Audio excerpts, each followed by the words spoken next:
یونس علیہ الصلوۃ والسلام چې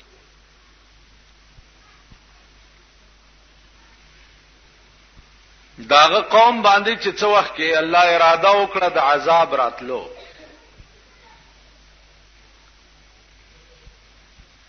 نو یونس علیہ السلام ته خدای پاک ویلې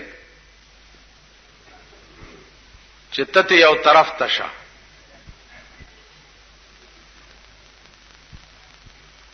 د قوم د پاره ما فیصله د عذاب وکړه،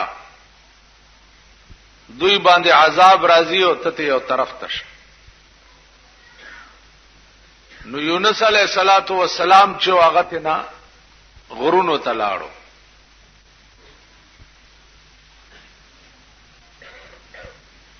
چې غرونو ته لاړو نو د قوم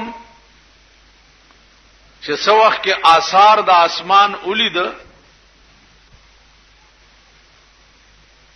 نو پوه شو چې دا د یونس علیہ السلام خبره چې ودا خو رښتیا و او والله چې عذاب را روان دی. نو ټول قوم را ټول شو او د کلی نه بار یو ډاګه ته وته او ټول خدای ته سر بسجود شو چې یا الله مونږ استاد پیغمبر نافرمانی کړې ده، خدای معافي غواړو، مونږ معاف کا.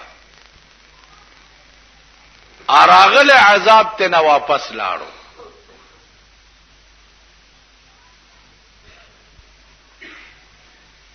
چې عذاب ته واپس لاړو قوم خو الله ته رجوع شو، بس صحیح خلق شو. یونس علیہ السلام چې څو وخت کې راغې هغه دا خیال کړو چې بس قوم د قوم به تباہ شوي.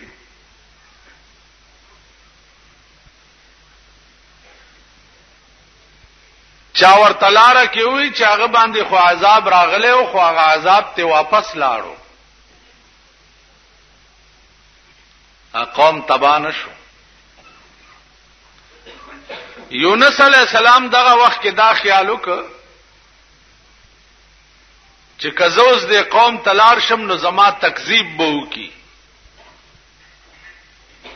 دوی بداو وای چې تا مونږ ته دروغ ویلیو، مونږ باندې خو عذاب را نه غي. دغه وخت کې یونس علیہ السلام د الله د حکم انتظار ونکړ چې اوس ما ته څه حکم کیږي چې داسې لار شه او کدا سه لار شه.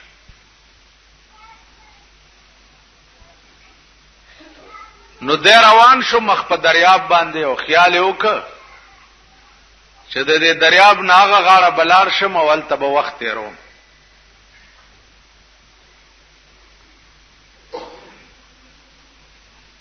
کشتای کی چې سور شو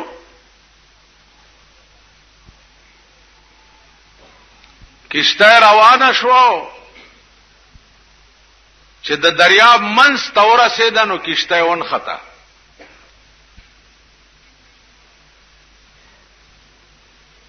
چې ون خطا اوس نه مخکې ځي او نه رستو ځي. مانګیان دي د کشتای چې کوششونه کوي چې اوس څه چلو کو.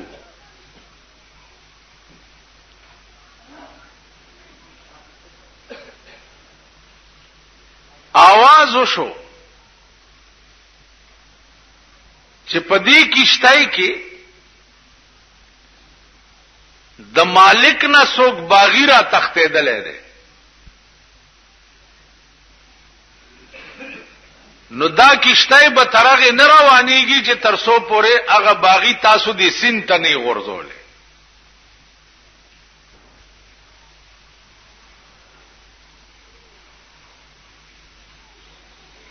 کشتای والا اریان دي چې څه چلو کوس. دې کشتای کې خو یو سړی هم داسې نه دی چې هغه د مالک نه باغی وي، د شان او شوکت نه یوم، او بیا د پیغمبر خو ډیر لوی مقامی ډیر لوی شان او شوکت وي، پاغی چرته دا خیال کې دی شو چې دا به د مالک نه باغی.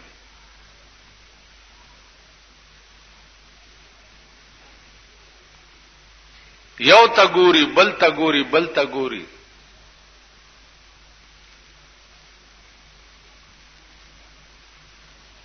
یونس علیہ السلام ورته فرمایل چې اباغي زېما ما وګرځوي د دریاب تنو الا بدا کشته روانيږي کینی نه رواني.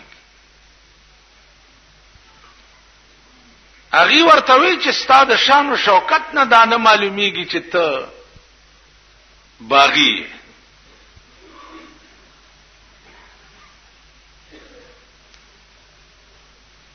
یونس علیہ السلام ورته فرمایل چې خدای قسم کا زم نیم لړا کړي چې ترغه پوره دا کشته روانه نشي. ډېر وخت پکې تیر شو.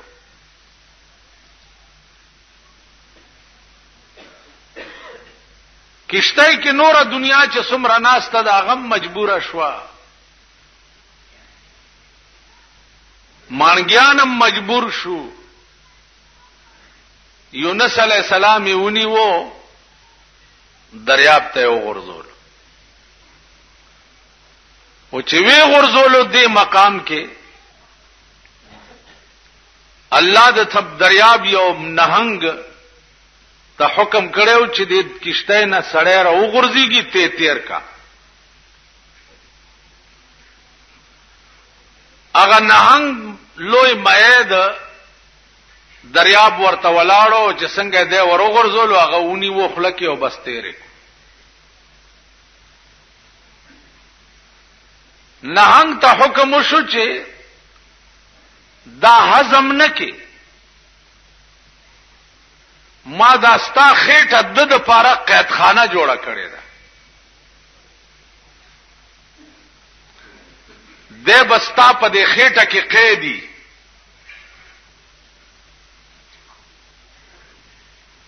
تاسو خیال راغی.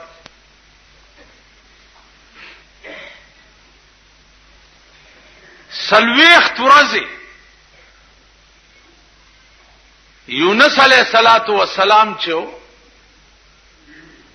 هغه د مئی په خېټه کې قید و.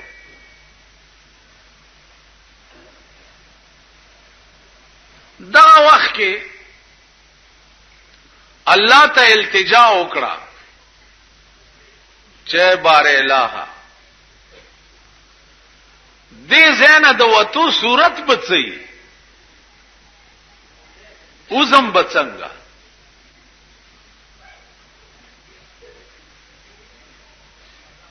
نو الله ورته وظیفه وخودا چې زما د گرفت او د پکړ نه چې نجات غواړي نو د مئی په دې خېټه کې دا وظیفه شروع کا.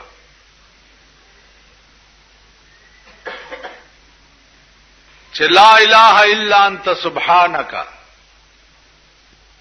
انی کنت من الظالمین. لا اله الا انت اے خدا بل څوک نشته مگرم ته. سبحانك پاکی د تعالی را.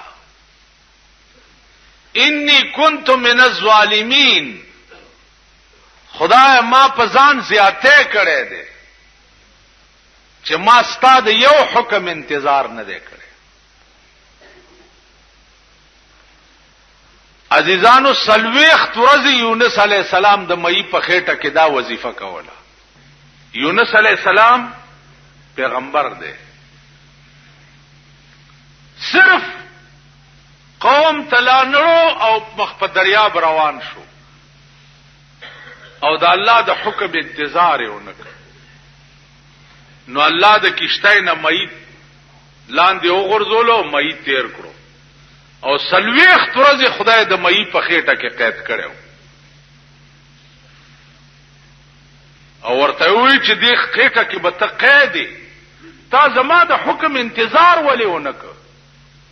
ولی؟ نو د کب په خېټه کې په دریاب کې سلويخ ورځې یونس علی السلام غوندې پیغمبر قید کړو.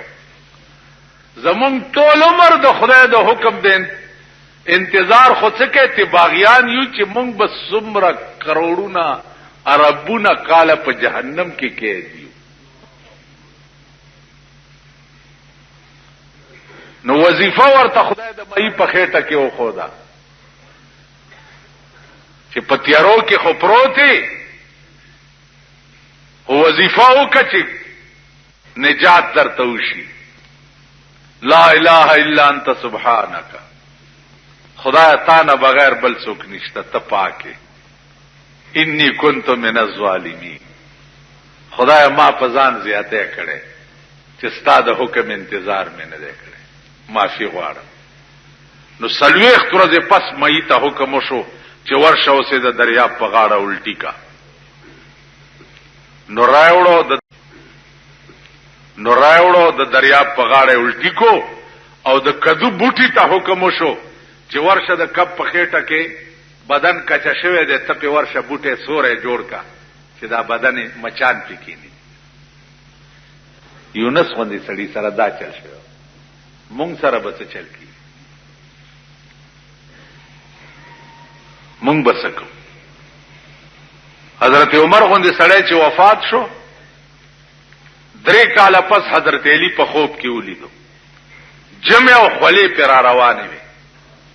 و عمر دا خلی ولیدي در باندې، ول خلی را باندې زکه دي چې ما د خپل دوري حکومت حساب چې د اوس په 3 کاله کې خدای ته خلاص کړ. اوس وزګار شو.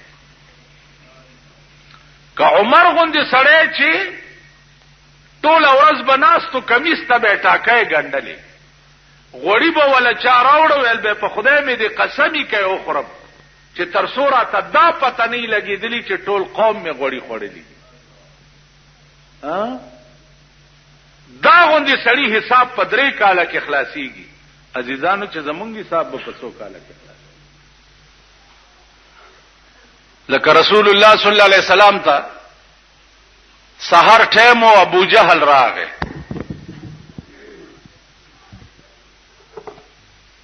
لاس کې کانی نیولې دي، ورته وی چې گر رسولی چیست در مشتم نهان، که خبرداری ز راز آسمان. کته پیغمبري او د اسمانونو خبر تعالی راځي، نو وایا کنه زما د لاس کې څه شی دی؟ هو نو هغه ورته وی چې زویم چې ستا لاس کې څه شی دی او کدا لاس کې د څه دی دا په خپل وای. ابو جهل اللعین ورته وی چې زما لاس کې څه دی دا په خپل نشي ویلې، ته وای. نو رسول الله صلی الله علیه وسلم داغه دی لاس ته په یو ګوته اشاره وکړه، چې داسې اشاره ورته وکړه نو د لاس دننه आवाज راغی چې لا اله گفت الا الله گفت، گوهر احمد رسول الله صفت. لا اله الا الله محمد رسول الله. مونږ د رسول الله پلاس د ابو جهل پلاس کې کانی یو او دمر یو. ابو جهل هغه کانی پزما کرويشته ویلې په دیم جادو چلو. داسې معجزات یو خکاری دی، یو اوسای نیولې ده او دا اوسای چې ده د خکاری سره په جګړه ده، ځان ته خلاصي خکاری بیا راټینګي، ځان ته خلاصي بیا راټینګي. رسول الله صلی الله علیه وسلم پر راغی، خکاری ته وی دا څه چل دی؟ وی دا اوسای مې نیولې ده او بالکل ځان وجنی او ځان را نخلاصي. حسین تپوسو کو چې ولی دومره وکش بکش کې، او حسین ورته وی چې د دې غره شاته می یو دو بچی دي، ځان ته دل اخلاصومه چې دومره می پریده چې غیله ته ورکم نو بیا راځم درته. نو حضور علیہ السلام ورته فرمایله اخکاری ته چې دا حسین داسې وای چې بچول ته ورکوم نو بیا راځم. ورته یا رسول الله دا به بیا څنګه راشي؟ پیغمبر علیہ السلام فرمایي چې زب ورته وی چې زب په ضمانت کې کینم در سره، کدا حسین رانه نو تاوان به زه درکم، خدا پرېدا. حسین چې پرېخو حضور علیہ السلام د حسین په ضمانت کې کېناستو، چې کېناستو حسین په منډه لاړ او بچو ته وی چې زر ته اوروي د دواړو جانو سردار مې ستاسو په ضمانت کې کېنولې. ا بچو ورته وی چې ستمون ستاته په مونږ حرام دی چې سو پورې ماغه د ضمانت نه اخلاص کړي. مور مخ کې او بچي ورپسې، مور چراله خکاری ته حضور علیہ السلام ته وی چې یا رسول الله زه خورالم چې ته د ضمانت نه وځې، او دا بچی می وای چې مونږ د په ناموس قربان یو، مونږ هم د دې ښکاری شو. داسې معجزات عزیزانو عقل به ورته حیران شو. داسې معجزات دا ټول د کعبه په خوا کې را جمع شو، ټول قوم د مکه دا لوی سرداران او په کعبه کې ودرېد او د سورلسمې سپوږمۍ و.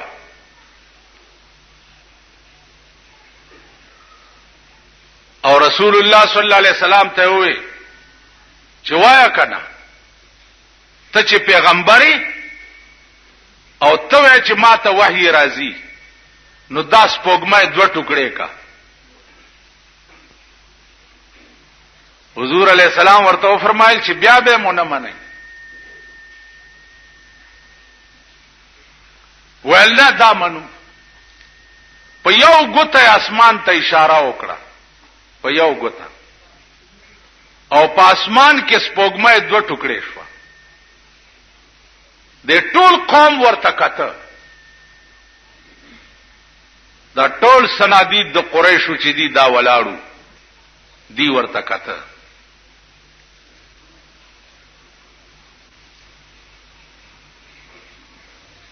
علماء لیکي چې یوازې په اسمان کې دوه ټوکړې نشوه،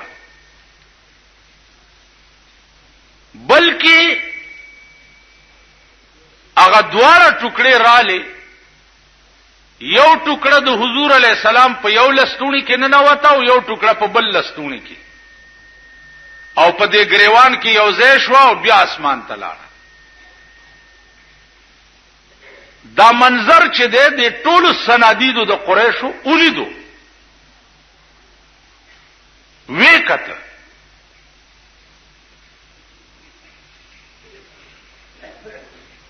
جواب څو جواب داو چې هوی د جادو خو تر اسمانه پورې مرسي.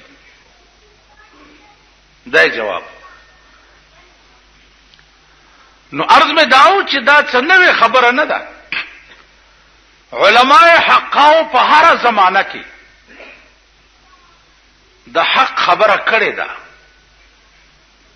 او تر قیامت پورې به داسې خلق پیدا کیږي چې هغه به د حق کلمه وایي، چپ په نه پاتې کیږي، باقی خدای پوهیږي او قوم پوهیږي. رسول الله صلی الله علیه وسلم تعالی او فرمایل چې ته ولې دومره غمجن کیږي د دې قوم په حال باندې؟ لعلک باخع نفسک، کې دې شي چې ته ځان هلاک کې د ډېر غم نه.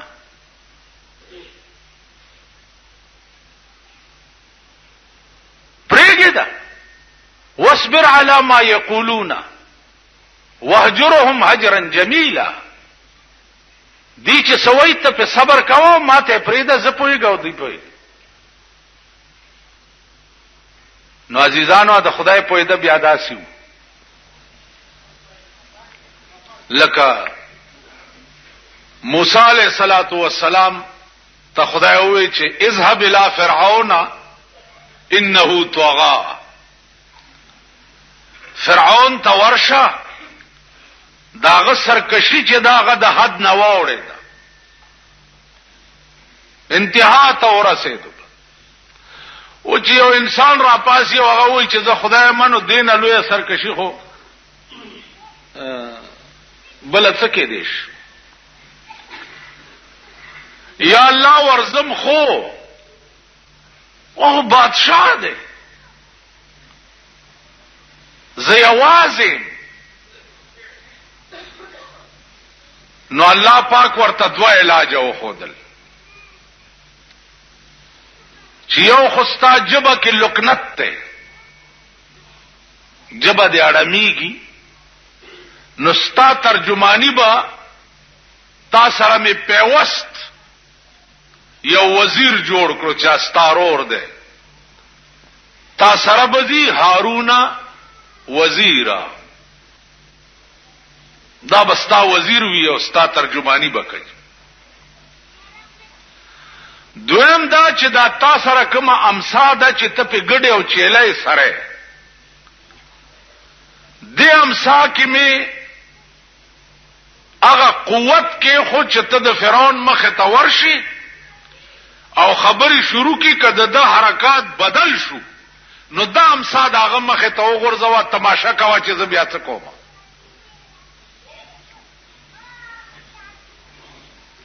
عزیزانو ګران کا یو دیو یو ورور څوک یارو مددگار نشتا او د داسې بادشاہ مخه ته ورځي چې هغه د خدای داوا کړي دا ټول مخلوق وای چې دا خدای دی دنیا یې مرګره ده دام زړو کنه او دام جګراوه چې د بادشاہ دربار ته ورځي او ته په دربار کې ورته وای چې دا تا چې کومه داوا کړې ده دا دروغ دي ته خدای نه بلکې د خدای پیدا کرده بنده بادشاہ دربار مونږه دل خدای راستی کا بابو ته ویلې په یوازې ځان موسی علیہ الصلوۃ والسلام فرعون ته ورځا او بادشاہ ته وایا چې دا ته څه وې دا غلط دي هغه ورته ویل چې ولی زه خدایم ته خدای نه اول راویلی سي خو چې راویلی سي قران کې الله وی واوحینا الی موسی ان الق عصاک فاذا هي ثعبان مبین ما موسی ته وحی وکړ چې د امثال یو غرضو د فرعون د مخه ته چې د امثال دغه د مخه ته وغورځولا یو لو یا اجدهات جوړ شو دومره لوی اجدهات جوړ شو علما لیکي چې لاندینۍ شونډه په ځمکه پرتاوه او پاسنۍ شونډه د فرعون په محل پرتاوه دومره داخله واځه شوی فرعون چې وکړه دا چې دا سبلا لرګینه سبلا جوړ شو منډه کړې چې کور تلاړو علماء مفسرین وایي چې په دغه یو ورځ باندې فرعون 400 کرته په دستونو تلو د یری 400 کرته عزیزانو دې ته معجزه وایي بیا دغه لرګی دی چې موسی علی السلام ورته لاس کو نو بیا امسا شو الله ورته لا تخف یریګما لاس ورواچو او چې لاس ورواچو لا بیا لرګې شو دغه امساور سره وا فرعون ورپسې لخر وکړو چرانی صحیح موسی سره د مرګرو مخ کې او د فرعون فوج ورپسې چې د دریاب غاړه تورغه اریانو درېدو چې خدای دې خو دریاب دې او رستم د فرعون فوج دې الله ورته یریګما اضرب بعصاک البحر په دې امسا دې دا دریاب وه امسا را واغستو دریاب لې په ټک ورکو په دریاب کې 12 لارې ورته جوړې شوې 12 لارې موسی سره د قومه پکې ورګډي شو د خدای د انتهایی مشفقانه انداز ته وګوره دا لار ده او دا دیوال دی د اوبو دا لار ده او دا دیوال دی د اوبو 12 لارې په دې لار کې زر روانم نو زه دا خیال کوم چې دا خوانه لارې خلق چې دي دا به اوبو وړي نو علامه ابن خلدون لیکي چې په دې د اوبو په دې دیوال کې کړکۍ وشوي نو دوی په پلار کې روانو یو بل تبع قتل هم قدرت د دوی دړنه هغه خوف هم لري چې هغه زمانہ اخوا خلکی چرته وړي نه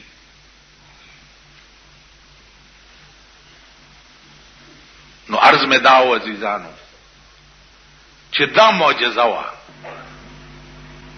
لکه موسی علیہ الصلوۃ والسلام ته چې حکم د زکات راغی نو د ترزو قارون قرآن کې راځي ان قارون کان من قوم موسی نو قارون د موسی علیہ السلام د ترزو او دومره مالدارو علما لیکي چې په 12 قچرو به داغه د خزانو کنجیانې بار کې دي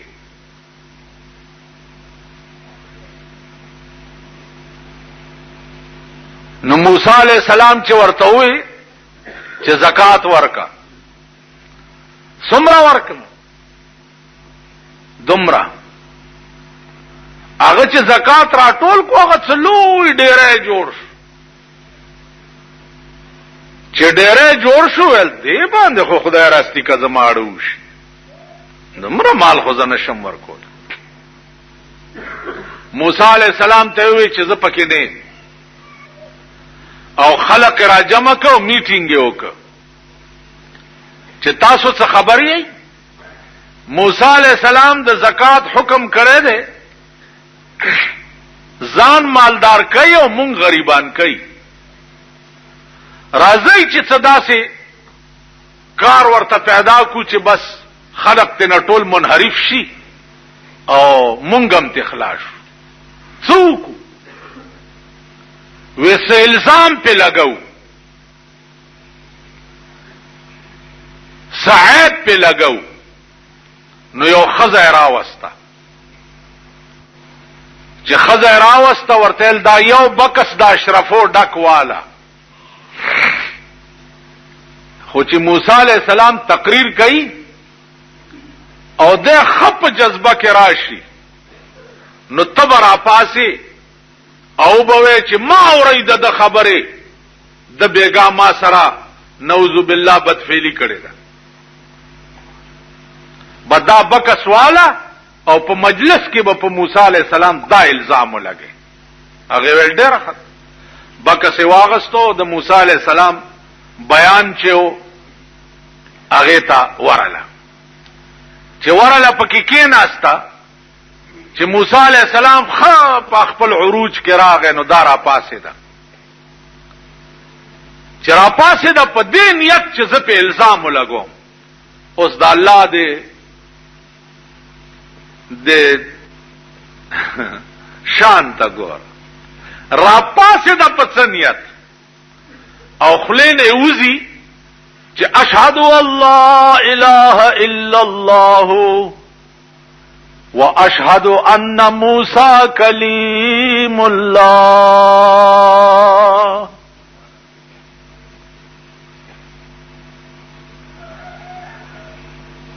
اے قوم واوری اشهد ان لا اله الا الله واشهد ان موسی کلیم الله. مال قارون یو بکس دا اشرفو ډکرا کړي دي او ټول قوم سره میټینګ کړي وعده کړي و چې د موسی علی السلام دا الزام لګي زما د موسی په خدای قسم وی چې په دې نیت را پاسې دم چې په الزام لګوم. مال قارون یو بکس دا اشرفو ډکرا کړي دي او ټول قوم سره میټینګ کړي وعده کړي و چې د موسی علی السلام دا الزام لګي زما د موسی په خدای قسم وی چې په دې نیت را پاسې دم چې په الزام لګوم پویم نشم او ایمان میں پھراوڑ. اللہ اکبر. موسی علیہ الصلوۃ والسلام ډېر لوی جلالی شان ډېر خپش اسمان ته وکړ. الله ورته دغه وخت کې جبريل راولېګلو ورته وی چې د زمکه واګه ستا په لاس کې دي چې ارڅ ور سره کې. موسی علیہ السلام زمکه ته وی چې یا ارض خذی وینیسا بس مکه تر دې گیټو گیټو لاندې را قوم ولار دے او تماشا کوي. قرآن کی راضی کنا وَإِذْ نَجَّيْنَاكُمْ مِنْ آلِ فِرْعَوْنَ يَسُومُونَكُمْ سُوءَ الْعَذَابِ يُذَبِّحُونَ أَبْنَاءَكُمْ وَيَسْتَحْيُونَ نِسَاءَكُمْ وَفِي ذَلِكُمْ بَلَاءٌ مِّن رَّبِّكُمْ عَظِيمٌ وَإِذْ فَرَقْنَا بِكُمُ الْبَحْرَ فَأَنجَيْنَاكُمْ وَأَغْرَقْنَا آلَ فِرْعَوْنَ وَأَنْتُمْ تَنظُرُونَ.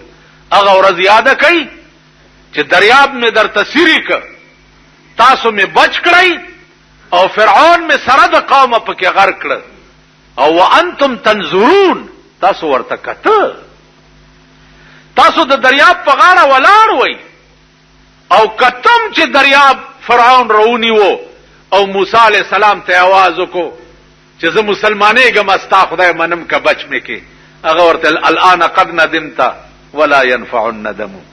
اوس چې غیر شوي اوسې سم نکی سلور سوا کال او شو چې ستا اصلاح نه کېدا سلور سوا کال اوسې سم نکی. نو دا قوم ولار دے او تماشا کوي چې قارون زمکه راخ کو بیا ورته وی خوزی تر دې ګوډو ګوډو راخ بیا ورته وی خوزی تر دې ملا د مرای مرای پورې راخ چې تر مرای لاندې لاړو ورته لو موسی دولت د پاره دې مړ کړم چې مال می تا ته پاتې شي. هغه ویلنا ورشي د ټوله خزانه راوړي سړی لاړو تمام خزانه راوړي او دته په سر کې چې کې خوې بیا ورته زمکه ته وی چې خوځي زمکه سره د خزانو جذب کړو ترننه پوره قارون په زمکه کې روان دی او خزانه په سر ده او قارون هلاک شد که چهل خانه گنج داشت. هغه خزانه او کوی چې ور سره ډکو لاړو نست نابود شو سره د مال تباہ او برباد شو. نن د پاکستان خلق د بلقیس مثال ورکي چې بلقیس د سليمان عليه السلام په زمانہ کې خزوا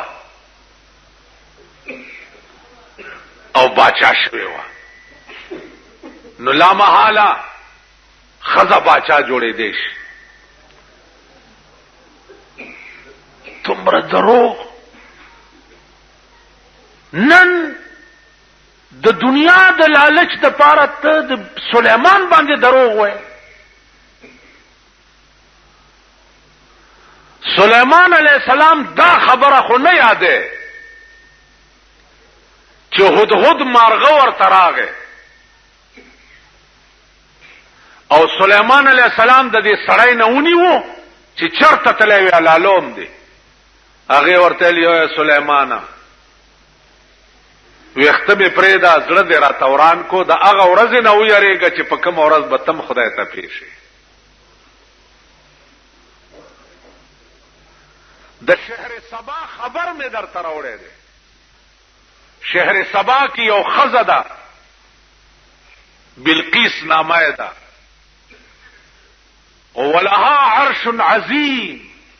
قرآن کې دا قصه راځي ولها عرش عظیم. یو بهترین تخت دی پاغه ناشته او د دې بلقیس لاندې 12 جرنیلان دي او هر یو جرنیل لاندې 1,00,000 جنگی فوج ده. سليمان علیہ السلام والخدن زما یو دعوت یو صدیقه زتا. سليمان علیہ السلام چټای لیکي انه من سليمان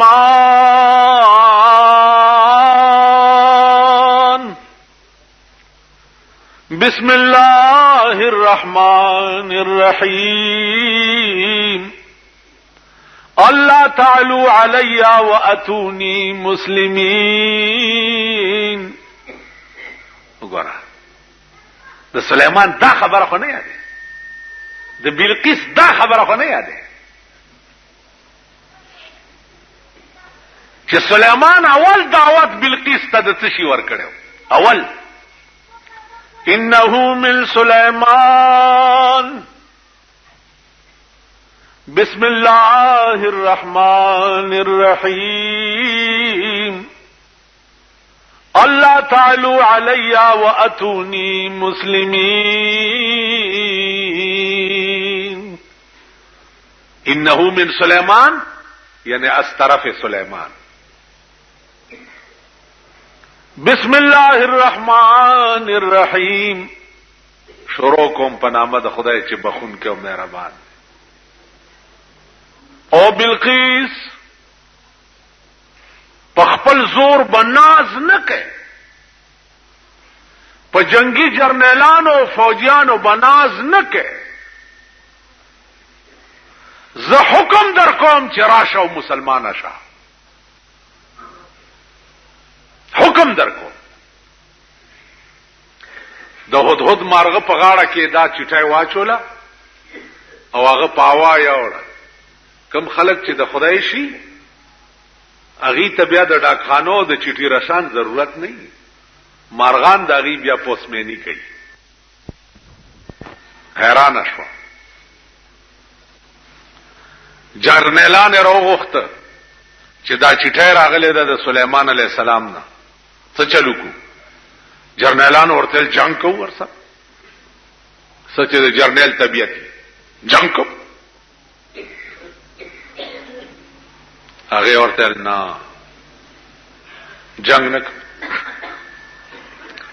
توفه ورلیګو که صرف ملایو په توفه به چپشي که ملای چپش که پیغمبرینو بغیر د اسلام نه په بل شي ناراضي کیږي. توفه چې ورلا سليمان علیہ السلام واپس کړه. ما چې سویلی هغه بکای واتونی مسلمین راضی به مسلمانیږي به. نو بلقیس خپل را روانه سليمان علیہ السلام ورته دائیں بائیں پیریان او دیوانو درولی یو اعلی عظیم الشان استقبال ولو او په تخت ځای ولا پریخو کیناست. چې کیناستا اوس قران وای چې دی بلقیس سوې دی وای قالت رب انی ظلمت نفسي واسلمت مع سليمان لله رب العالمین. خدایا ما دومره موده چې د نور عبادت کړو نو ما په ځان ظلم کړو. واسلمت مع سليمان لله رب العالمین. اوس می په سليمان علیہ السلام اسلام راوړو، ایمان می په راوړو، خو خدای پاک وی چې ور سره دام وی چې د یری نه دا نه چې د سليمان نه یریدم زم بادشاہ ما د اسلام می ولې راوړو لله رب العالمین، خاص د خدای لپاره. سليمان علیہ السلام دا په نکاح بیا واغستا. اوس دا چرته ثابت نه ده چې د سليمان علیہ السلام نه رستو بلقیس چې دا بیا بادشاہ شوی و، دا چرته نشته. یو سړی بل سړی نه 200 روپے قرض وغوښتي،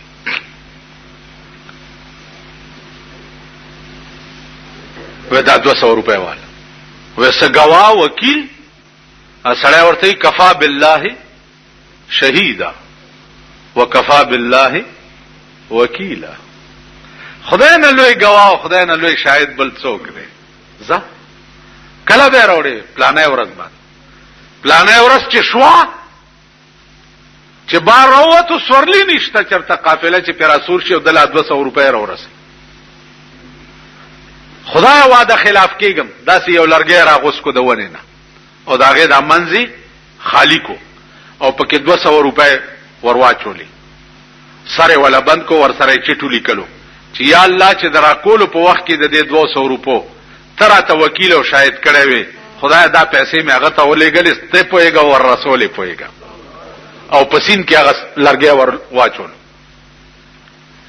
هغه سره د سین غاړه تراوته دی چې په سړک بو زما قرضدار راځي پیسې بروړي، قرضدار رانغه خو لرګي را روان دی پسین کې چې لرګي راونی وو کور ته یو خزه ته ویل دا خشاک مې راوړو اور مور په بلکا قرضدار خورانغه چې لرګي مات کو چې ګوري 200 روپے هم تیرا پریوته هغه چټم تیرا پریوته. خدای پاک بیا د سیم کوي کنه چې ولا اله غیرک، چې ستاد ایمان شي چې الله ستانه سوا بل څوک نشته. او دنیا کې د خدای سره عشق او رابطه او تعلق وی کنه جی. اوس دا ذوق خود امام احمد ابن حنبل نه بیا تپوس پکار دی، دا ذوق خود امام مالک نه تپوس پکار دی، دا ذوق د امام ابو حنیفه نه بیا تپوس پکار دی چې احمد ابن حنبل نه تپوس کوا چې تا خدای په خوب کې ولیدو نو خوان دي څنګه و، چې خوب کې ولیدو نو ورته وی چې یا الله عاشق خویم در باندې خوان دې ډېرو کو، خو په دې مې پوي کا چې اوس مستار رضا پکار ده چې ته خوشاليږي پڅ. نو الله ورته وی چې زه خوشاليږم به تلاوت القرآن، قرآن ډېر لولا زه په دې ډېر خوشاليږم. تاسو خیال را دا ذوق خو بیا د امام مالک نه تپوس پکار دی چې په ټول عمر کې مدینه کې پړې نه پخپوکړې خپیاب لا بغرزیده او ورش په جناب رسول الله صلی الله علیه وسلم سره راز او نیاز کېده. تاسو خیال را بلکې په دې عشاقو کې داسې خلق تیر شوي دي چې پاغه کې یو مولانا قاسم نانوتوی رحمت الله علیه د شیعو یو ډله ورتراله، هغه ورته وی چې مونږه مسلمانېګو خو کوم ته خوب کې رسول الله صلی الله علیه وسلم زیارت وشو. مولانا قاسم نانوتوی ورته ویل چې نه خوب کې نه په ویخه درته کو، په ویخه راځي د مخ کې وډاله ورپسې یو دغره ډیرای غوندې و چې هغه نه واړول په ویخه ورته د رسول الله زیارت اقدس وکړه.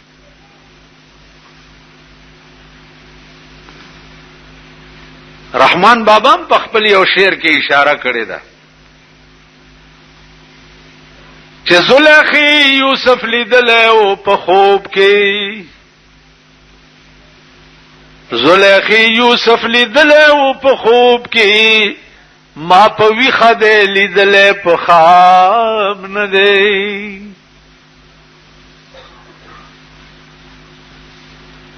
دروازه مبارکه نه خبره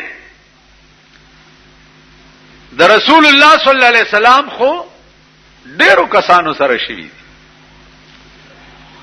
مولانا حسین احمد مدنی رحمت الله علیه روضه مبارکه تورغه الصلاۃ والسلام علیک یا رسول الله وی روضه نو ورته आवाज شو چې وعلیک السلام یا ولدی پتا دې سلام یې زما بچیا دا خبره شوه اسلام دې ته وی امام حسن او امام حسین بیمار شویو نو حضرت علی او بی بی فاطمه نظر ومنلو په خوا علاجونه نو نظر ومنلو چې یا الله کدا دواړه ماشومان دې جوړ کړه نو په مونږ دې نظرې چې مونږ بدرې روزي نیسو نو الله غي جوړ کړ چې جوړ کړ نو حضرت علی او بی بی فاطمه روزه ونیوا چې روزه ونیوا نو ماخام له صدق قجرو ستوان او د اوربشو روټای پیدا کړه چې رو جماعته پیو په دروازه کې आवाज وشو چې عزیزانو درې کسایو درې واړه وګیو او درې روټای راته پکار حضرت علی بی بی فاطمه توکت چې دا زمونږ نزیاتو کی ښکاری ادرې واړه روټای اوچت کړي او غي ته یوړ روزه ټول ورځ دوی نیولې و او روټای غوی لور نو ورځم نه هراوه شپم نه هرشوا سبا بیا روزونی و ځکه چې درې روزي ویني سبا ما خام بیا چې دور بشو روټای تیار کړه بیا دروازه کې आवाज شو چې درې کسایو درې وړه نهاري بیا هغه روټای چې تکړه غیله یو بیا شپه نهارش په سباله بیا ما خام روټای تیار کړه بیا आवाज شو چې درې کسایو درې وړه نهاري بیا هغه درې وړه روټای غیله یو دریش په او درې ورځې روزي مونږ وی او په نهاره ونی چې دا زمونږ نزیات مستحق دي قرآن راغی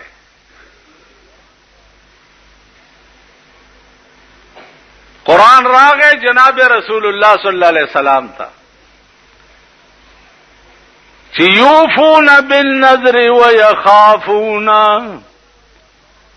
یوما کان شره مستطیرا یوفون بالنذر حضرت علی او بی بی فاطمه په نظر باندې وفا وکړه نظر منله او په وفا وکړه دا په نظر وفا ولې وکړه وَيَخَافُونَ يَوْمًا كَانَ شَرُّهُ مُسْتَطِيرًا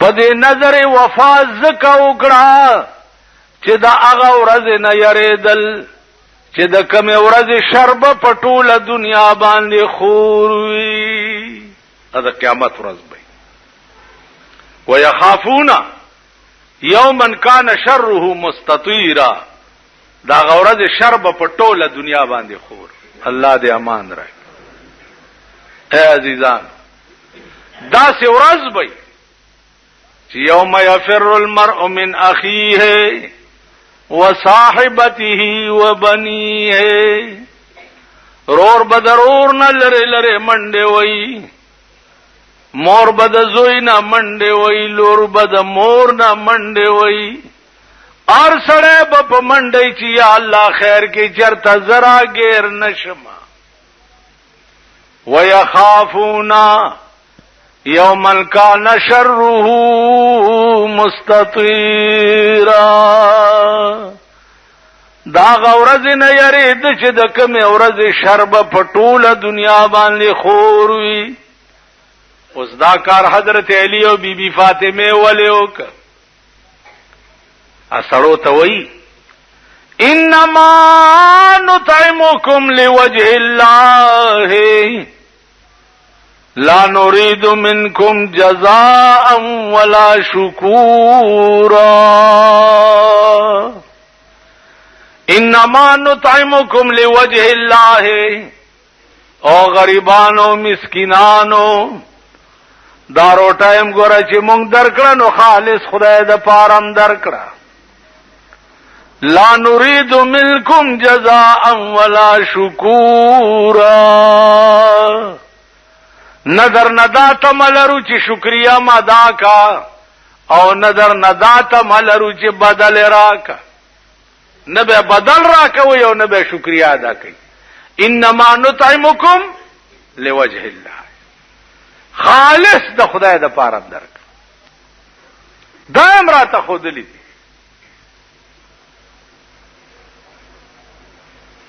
چې تا سره یو شی راغی او فالتو دی نو مونږ هو چې شی فالتوی چاله ورکو. د حضور عادت مبارک داو یو لنګ ولا چاروړو لنګ شلیدلو چې د وټړلو یو صحابي راغی و یا رسول الله دا لنګ ما تراک.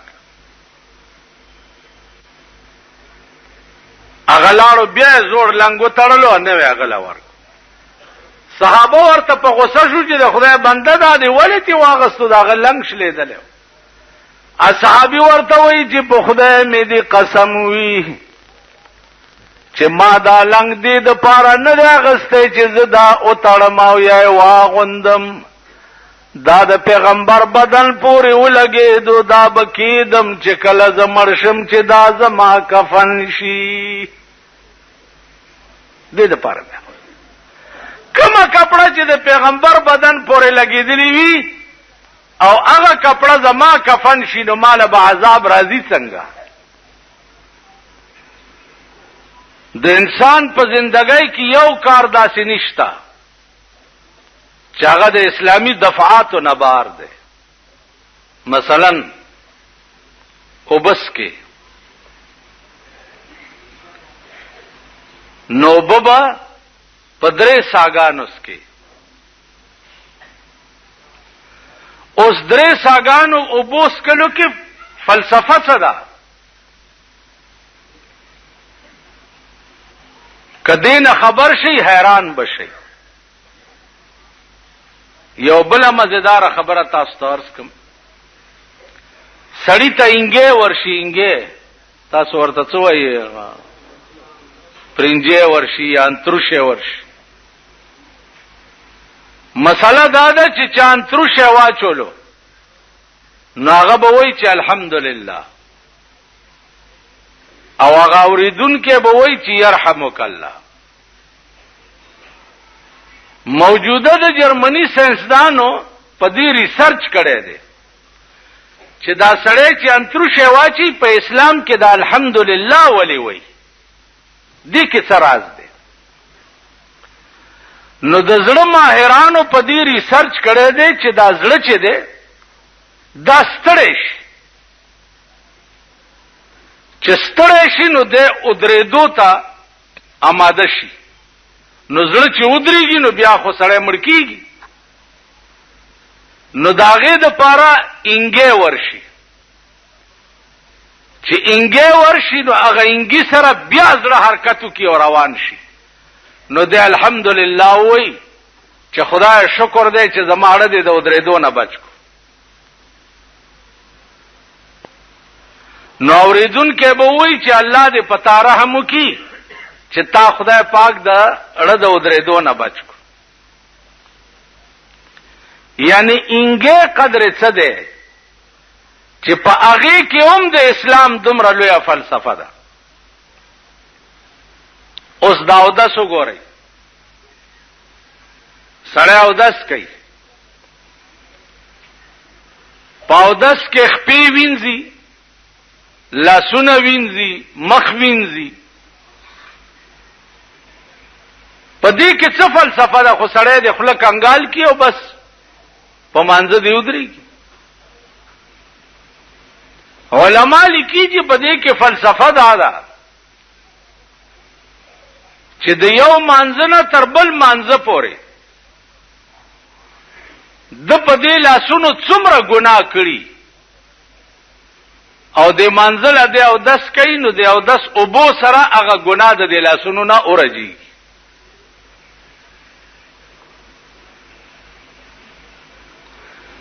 په دې مخ چې د څومره ګناه کړي، نو مخ وینځلو سره هغه ګناه ته ټوله توی شي. په دې خپو چې د چرته ګناه پسې رواني او تلی، نو خپو وینځلو سره د خپو نه ګناه لري شي. د سر مسې سره که په دې سر کې د څه غلط تصورات کړي، نو خالی لون لاس په سر راخکو سره الله د سر نه ورته هغه ګناه لري. دا د دنیا فائدہ ده او د آخرت فائدہ دا ده چې د قیامت په ورځ به منځګزار سړی چې د حشر په میدان کې ولاړی، نو د د اودس اندامونه چې دي مخ او سر او لاس او خپې، دا به د سورلسمې د سپوږمۍ غوندې پړق وهي او دنیا به تماشا کوي چې دا څوک دي. وای به دا هغه خلق دی چې دنیا کې منزله به دوی اودس کول. بل فلسفه پکې دا ده چې سار مز دی وکړو او بیا د ماسپخین منزله دی تیارې وکړو، نو چې د ماسپخین مز دی وکړو نو دا یقین وګڼه چې د سار مز دی خدای قبول کړو، نو ځکه د ماسپخین د مز توفیق درکړو. ماسپخین دی وکړو، د مازیګر د مانځه تیارې دی وکړو. چې مازیګر مز دی وکړو نو دا یقین وګڼه چې د ماسپخین مز دی خدای قبول کړو. دغه سه د ماخام والا حدیث کې راځي چانه چې د مازیګر مز قضا شو، نو د دې دومره لویه ګناه ده لکه چې د ټول کور وران شو، بال بچ تبا شو او سیلای پراله او د دوهای ملنګ پاتې شو. یو د مازیګر مز قضا کېدو باندې نو هر مانځه بل مانځه پورې چې الله توفیق درکې، نو دا یقین وګڼه چې خدای دې دا منځونه قبول کړه. بیا عزیزانو حدیث کې دام راځي چې سړی هر ورځ درې منځونه کوي، دوه کوي، درې نه کوي، څلور کوي، یو نه کوي. دا سړی به په قیامت کې د فرعون او د نمرود په صف کې ولاړي.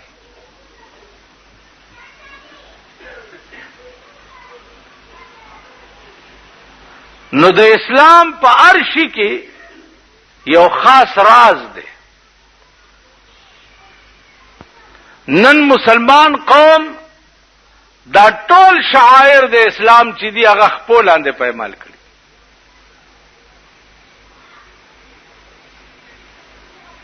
روټۍ خوري په دې کې اسلام دی. روټۍ خوري په خلاص به خوري او بیا به په دې درې ګوتو خوري، په درې ګوتو به خوري. بیا په درې ګوتو چې خوري دا هم سنت طریقه ده. بیا چې روټۍ خوري نو بسبعه امعاء به نه خوري، دا څنګه چې تر سپېګمو کې پیزار. نو زما عزیزانو عرض مې داو چې دین په هر شي کې دخیل دی، په هر شي. اوس او دسمات څه شي؟ دین په او دسمات کې هم دخیل دی. ته چې او دس ماته او دس ماته دې کوم دین دی تاسو وایي او دس چې ماته وایي څه کوي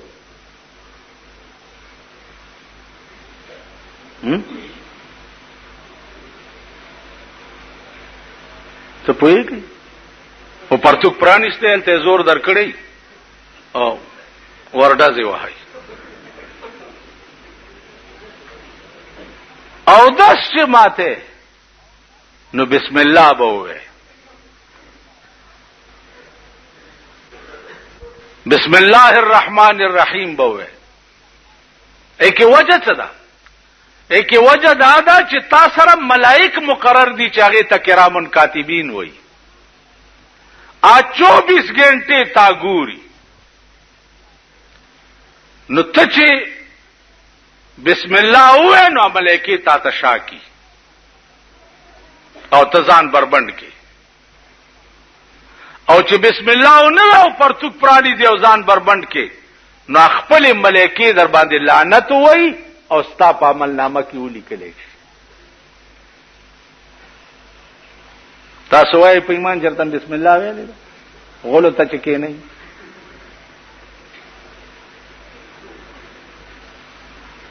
بیا چې را پاسې بیا کلمات تی هغه به اعوذ بالله من الخبث والخبائث